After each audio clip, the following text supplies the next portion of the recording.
YouTube. Pre, anong masasabi mo? Real talk, New Zealand. New Zealand. Huwag kayo pupunta rito. Mahirap ang buhay. Oh. Real talk, mag-asawa. Ano masasabi niyo sa New Zealand? Sa trabaho. Ganun.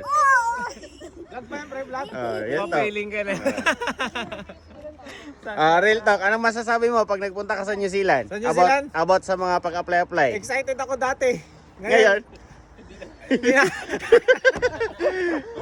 Ito, real talk. Nurse ng New Zealand. Oh, Hindi pa lang, working on it pa. okay. Nurse ng New Zealand. Nurse ng New Zealand, taga-pulas na. In the morning. Yoko. May lab, boss mo manager. Yung may dementia, ay yung may ano ng dementia. Wala. Wala. Wala lang. Okay na to. Okay na to. Okay na to. Okay na. Kaya nga.